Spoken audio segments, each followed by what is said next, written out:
Hello student, आज देखिए हम लोग का बर्थ कंट्रोल का नेक्स्ट टॉपिक पढ़ना है, यानी जो मेथड हम लोग पढ़ रहे थे। ठीक है, जो बर्थ को कंट्रोल करने के लिए हम लोग कई मेथड पढ़े हैं, इसमें अगला वाला मेथड है जिसको हम बोलते क्या है, सर्जिकल मेथड। ठीक है, अब देखिए जितने भी पीछे हमने मेथड्स पढ़ा वो मेथड्स में क्या होता है कि वो थोड़ा सा इसको हम परमानेंट मेथड भी नहीं कह सकते।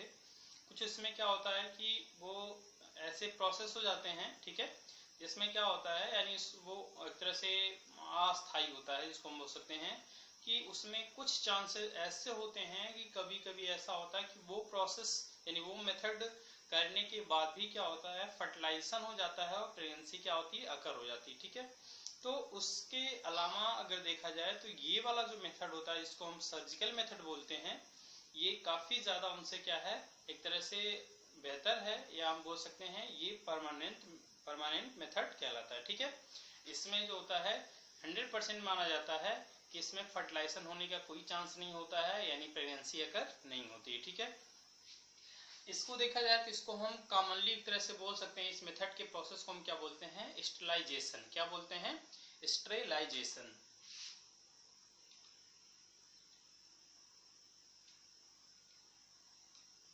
सर्जिकल मेथड को हम क्या बोल सकते हैं, स्टेरिलाइजेशन। ठीक है, और स्टेरिलाइजेशन में जो होता है इसमें क्या किया जाता है, मतलब जिनकी मैरिज हो गई होती है उन पार्टनर्स को हम क्या करते हैं, एक तरह से एडवाइस करते हैं कि अगर बर्थ को कंट्रोल करना है, ठीक है, यानी अगर वो नहीं चाहते हैं कि कंप्लीट मतलब अब उनका कोई भी मतलब एक तरह से बेबी बॉर्न हो, ठीक है, बच्चे पैदा हो, तो उसके लिए ये वाला एडवाइस किया जाता है कि इसमें पूरी तरह से ये होता है कि हम कंप्लीटली बोल सकते हैं कि अब नेक्स्ट जो बेबी बॉर्न नहीं हो सकता। ठीक है, यानी प्रेगनेंसी अगर नहीं हो सकती है, इसलिए ये इसको हम कॉमनली क्या बोलते हैं, स्टेरिलाइजेशन मेथड, और इसको ये सलाह दिया था। और ऐसे जगह उसको हम ये भी एडवाइस लेनी चाहिए कि जहाँ मतलब काफ़ी ज़्यादा ये परफेक्ट होता हो, ठीक है, काफ़ी ज़्यादा मतलब वहाँ ज़्यादा सुविधाएं हों, ठीक है, और वहाँ अच्छे डॉक्टर्स हों जो काफ़ी ज़्यादा फेमस हो, तो हमें वहीं ये चीज़ कराना चाहिए। क्योंकि अगर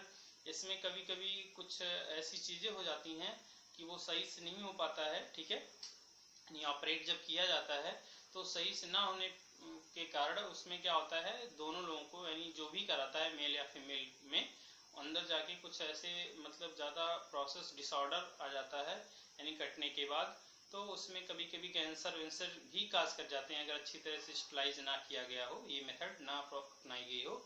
इसलिए ये एडवाइस किया जाता है कि इसको क्या करना चाहिए, एक बेहतर डॉक्टर से क्या करना चाहिए, इस तरह से ये प्रोसेस या ये मेथड्स करवाना चाहिए। ठीक है, तो अब देखिए तो ये क्या किया जाता है, मेनली बर्थ कंट्रोल के लिए परमानेंट मेथड होती है ना, यानी प्रेगनेंसी अगर नहीं हो पाती है इसमें, तो इसमें क्या किया जाता है, मेल और फीमेल दोनों में ये प्रोसेस होता है। क्या किया जाता है, जो मेल का स्टेरिलाइजेशन प्रोसेस होता है, स्पेशली मेल के स्टेरिलाइजेशन प्रोसेस को हम क्या बोलते हैं, वैसेक्टॉमी। क्या बोलेंगे, वैसेक्टॉमी। ठीक है, मेल के स्टेरिलाइजेशन प्रोसेस, ठीक है, या सर्जिकल मेथड को हम क्या बोलेंगे, वैसेक्टॉमी। और जो फीमेल का जो होता है सर्जिकल मेथड या स्टेरिलाइजेशन प्रोसेस, उसको हम क्या बोलते हैं, ट्यूबेक्टॉमी। ट्यूबेक्टॉमी। ठीक है, तो ये कॉमनली तो हम स्टेरिलाइजेशन बोलते हैं दोनों को, ठीक है, पर इसमें स्पेशली मेल के स्टेरिलाइजेशन प्रोसेस को वैसेक्टॉमी और फीमेल के स्टेरिलाइजेशन को हम क्या बोलते हैं, ट्यूबेक्टॉमी। ठीक है, अब देखो वैसेक्टॉमी में क्या किया जाता है, वैसेक्टॉमी जो होता है ये हम बोलेंगे कि ये किसमें होता है, मेल में। वैसेक्टॉमी प्रोसेस सर्जिकल मेथड किसमें होगा, ये होता है मेल में। ठीक है, अब ये मेल का जो वैसेक्टॉमी कराया जाता है उसमें क्या होता है, एक ट्यूब होती है, जैसा कि हम लोग पीछे हमने फर्स्ट चैप्टर में पढ़ाया था कि जो मेन रिप्रोडक्टिव ऑर्गन्स होता है उसको हम एक तरह से क्या बोलते हैं, टेस्टिस बोलते हैं, और कॉपुलेटरी ऑर्गन जो होता है वो पेनिस कहलाता है। इसके अलावा हम लोग कुछ एसेसरी ऑर्गन्स पढ़े थे, तो उसमें एक ट्यूब हमने बताया था जिसको हम बोलते हैं वास डिफरेंस। क्या बोलते हैं, वास डिफरेंस।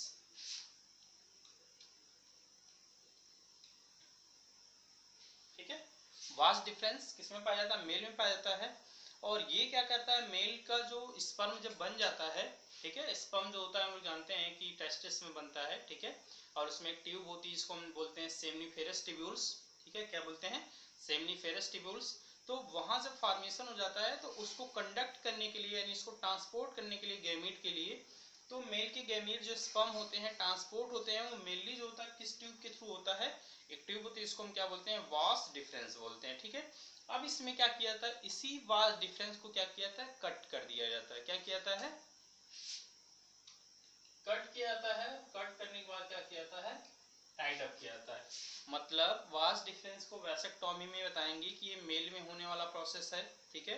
इसमें क्या किया जाता है, जो वास डिफरेंस उनकी ट्यूब होती है जिससे स्पर्म क्या होता है, कंडक्ट होता है, ट्रांसपोर्ट होता है फीमेल के रिप्रोडक्टिव ऑर्गन्स में जाने के लिए, तो वो क्या किया जाता है, काट दिया जाता है, कट कर दिया जाता है।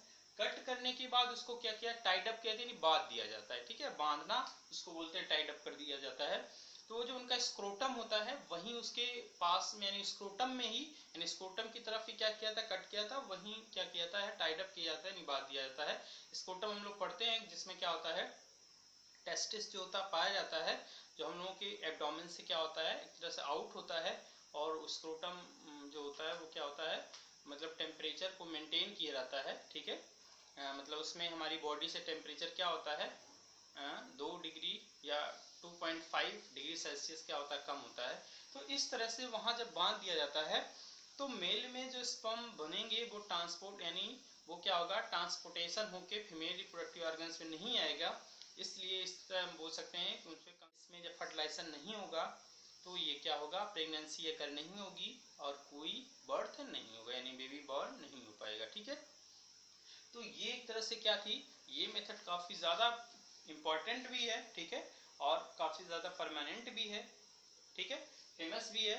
तो इस तरह से इसमें हमें 2 प्रोसेस पढ़ने थे, एक कौन, वैसेक्टोमी, और एक था ट्यूबेक्टोमी। इसके प्रोसेस के थ्रू हम क्या कर सकते हैं, परमानेंटली बर्थ को क्या कर सकते हैं, कंट्रोल। उसमें देखिए वो क्या थी, बार बार हम उसको यूज करते थे, जो पीछे के प्रोसेस पढ़े हैं, ठीक है, बार बार यूज करेंगे तब तो जाके वो क्या होगा, एक तरह से प्रिवेंट होगा, प्रिवेंटिंग प्रोसेस हो पाएगी। पर इसको अगर एक बार ये प्रोसेस स्टरलाइजेशन करा लिया जाता है या ट्यूबेक्टोमी या वैसेक्टोमी प्रोसेस करा लिया जाता है तो ये परमानेंटली हो जाता है, और इस तरह से ये हमेशा के लिए क्या किया जाता है, ये इसके थ्रू हम फर्टिलाइजेशन को रोक सकते हैं और बर्थ कंट्रोल को पूरी तरह से रोक सकते हैं, ठीक है। तो ये प्रोसेस हो गई हमारी सर्जिकल मेथड, ठीक है। अब नेक्स्ट टॉपिक में हम लोग पढ़ेंगे अगला प्रोसेस, ठीक है। Thank you. हम बोल सकते हैं कि उसमें कंसेप्शन या एक तरह से बोलते हैं मीटिंग प्रोसेस नहीं हो पाएगी, ठीक है। तो हम मेल का प्रोसेस हुआ, तो ऐसे ही फीमेल में होता है, ठीक है। फीमेल के प्रोसेस को हम क्या बोलते हैं, ट्यूबेक्टोमी बोलते हैं, ठीक है। किसमें होता है ट्यूबेक्टोमी, फीमेल में, ठीक है। अब देखो यहाँ तो मेल में वैसेक्टोमी हुआ तो मेल के किसको कट किया गया था, वास डिफरेंस को। ऐसे फीमेल में जो होता है प्रोसेस उसमें जो कट किया जाता है वो किसको किया जाता है, ये होता है फैलोपियन ट्यूब। क्या होता है, फैलोपियन ट्यूब।